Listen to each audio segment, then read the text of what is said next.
Hola amigos, tengan un feliz sábado. Bienvenidos una vez más a un episodio de Sellados. Fede, hoy vamos a hablar sobre las familias que quedan separadas de la religión judía. Algunos perdían sus trabajos por aceptar el mensaje de los apóstoles y necesitaban comida y hogar de inmediato, de forma inmediata, ¿no? ¿Cómo estás, Fede? ¿Todo bien? Hola, Pau. ¿Todo bien? Sí, estamos en la época de los apóstoles, veníamos hablando, y familias de diferentes clases sociales aceptaban el mensaje y eran rechazados de sus trabajos y de su religión. Pero resulta que en Hechos 4, el relato bíblico declara, dice, ningún necesitado había entre ellos. Entonces, ¿cómo suplían esas necesidades? Bueno, resulta que los creyentes que tenían bienes los sacrificaban gozosamente. Vendían casas o tierras y traían el dinero a los pies de los apóstoles y se repartía según la necesidad. Y esta tremenda generosidad era el resultado directo también del derramamiento del Espíritu Santo. Sus obras testificaban que valoraban a sus hermanos mucho más que las riquezas terrenales. Así que fíjate que el Espíritu Santo no era solamente para traer nuevos conversos a la naciente iglesia, sino que también el Espíritu Santo los motivaba, los movía para atender las necesidades de sus propios hermanos. Así es, y así será siempre que el Espíritu de Dios tome posesión de la vida. Quienes tienen el amor de Cristo usan su dinero, tiempo e influencia solo para promover el Evangelio y ayudar a quienes lo necesitan. Pero en medio de este ambiente de entrega aparece una pareja, Ananías y Zafira, ¿te acordás? Ellos tenían una casa y prometieron entregar a los discípulos el valor completo, pero teniendo el dinero se guardaron una partecita e informaron que el precio era otro. Quedó como que habían entregado todo. Esta historia está en Hechos 5. Exacto. Sí, parece que a ellos les importaba la mirada de los demás.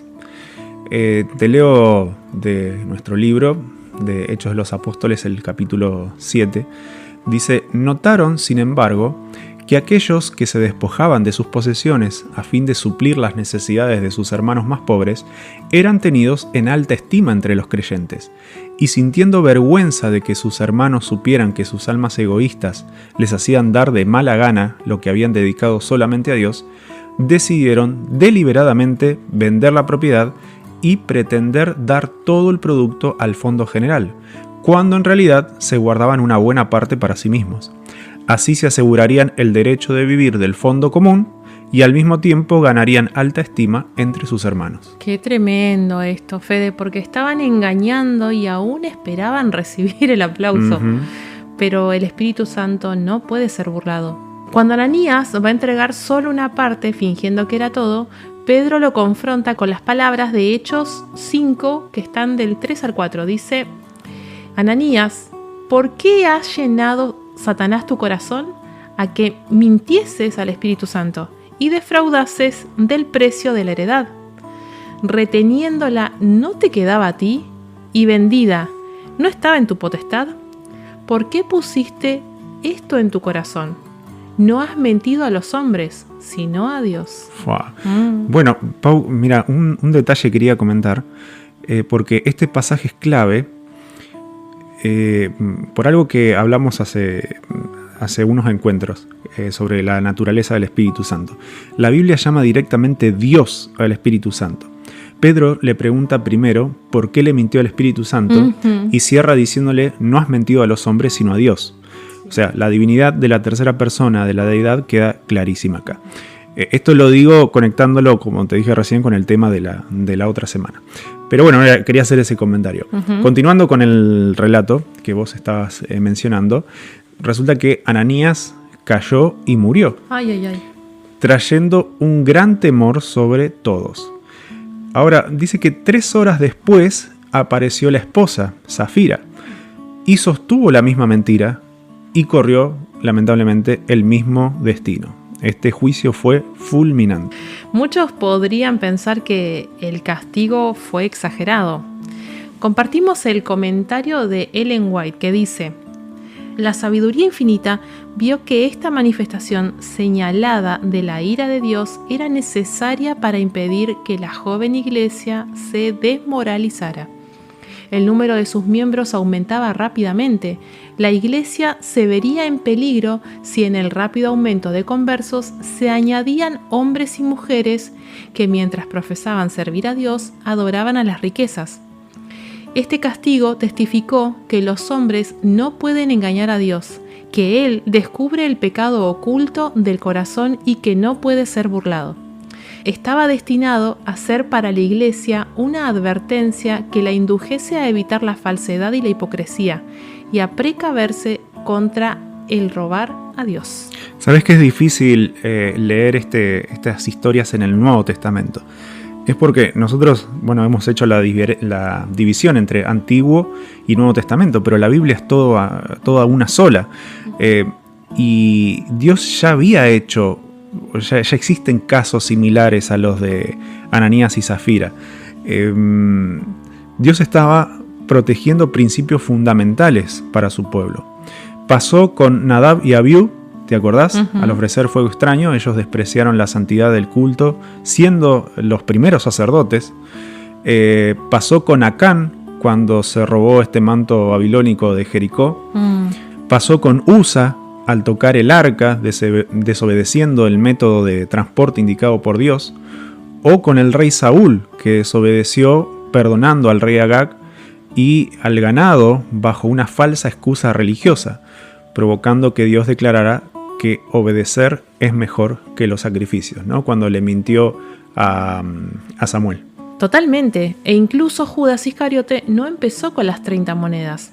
La Biblia dice que ya era ladrón y sustraía de la bolsa de los pobres. Su vida fue una acumulación de hipocresía que terminó en la traición a Cristo. Ahora, mira qué interesante esto, Fede. Al comienzo de una nueva etapa en la historia de la redención, Dios suele actuar con un juicio extraordinario para establecer la santidad de esa etapa. Al iniciarse el sacerdocio con Nadab y Abiú, al entrar a Canaán con Acán, al comenzar el reino de David, el incidente de Usa y al fundarse la iglesia con Ananías y Zafira. Dios dejó claro desde el principio que su obra no se edifica sobre el engaño. Es buenísimo esto de las etapas, que Dios muestra claramente cuál es el error. O sea, es un llamado de atención fuertísimo para mí. Pero bueno, me gustaría hacer un comentario sobre el dinero y las ofrendas. Tema delicado, ya que estamos hablando del tema. Porque, de hecho, a muchos les incomoda hablar del dinero cuando hablamos de cosas de fe, ¿no? Y dicen, Dios no necesita dinero. Y es correcto, Dios no necesita el dinero. El hombre necesita el dinero para obtener bienes o servicios. En un contexto de iglesia, hay que sostener a quienes viven del Evangelio, eso es bíblico, y también ayudar a quienes tienen necesidad, como estamos hablando hoy sobre eso. Recordemos que el dinero no es malo, el amor al dinero es malo. Mira, te leo una cita, dice: si los medios afluyeran a la tesorería de acuerdo con este plan divinamente señalado, a saber, la 10ª parte de todos los ingresos y ofrendas liberales, habría abundancia para el adelantamiento de la obra del Señor. Exacto, el dinero en sí no es el problema, sino el corazón egoísta que tenemos. Y ojo, porque siempre se habla del que da, pero el que recibe los fondos también tiene que dar cuenta a Dios, tal como vimos en los ejemplos de los líderes de Israel que fallaron. Así es, Pau. El administrador deshonesto deberá dar cuentas a Dios. Mira una cosa interesante, en el sistema financiero bíblico, los levitas no tenían heredad y vivían del diezmo del pueblo. Recordemos que ellos oficiaban en el templo y si bien no todos eran sacerdotes, todos debían enseñar las escrituras al pueblo. Pero además de este diezmo que se le daba a los sacerdotes, existía un segundo diezmo. En el Antiguo Testamento se menciona el diezmo para los pobres. Esto está en Deuteronomio 14 y 26. Así que el plan de Dios siempre contempló proteger al necesitado. Y preguntamos a nuestros amigos que nos oyen, ¿habían oído alguna vez de este segundo diezmo? Fede, qué lindo es cuando pasás necesidad que alguien te ayude, te extienda la mano, y qué lindo, diría yo también, es poder ayudar a otro, que uno pueda ser instrumento de Dios para ayudar a los demás. Eso la verdad que no tiene precio. Fede, para ir cerrando, me parece lamentable que Ananías y Zafira no hayan entendido esto y, en su caso, el castigo resultó de forma inmediata.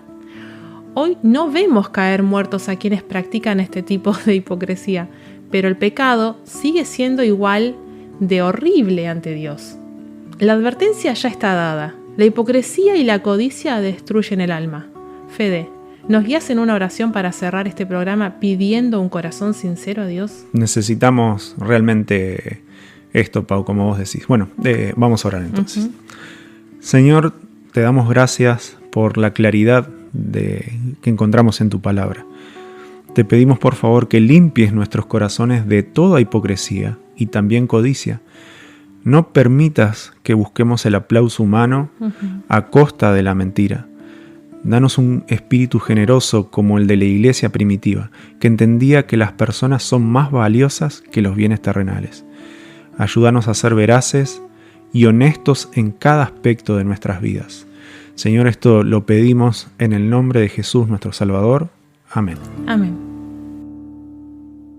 Si te gustó este episodio, te invito a nuestro canal de Spotify, donde vas a encontrar reflexiones basadas en la Biblia. Búscanos como Sellados Afirmados en la Verdad, Reflexiones Bíblicas. Y podés buscarnos en YouTube bajo el mismo nombre también. Espero que tengas un hermoso sábado. Hasta el próximo episodio.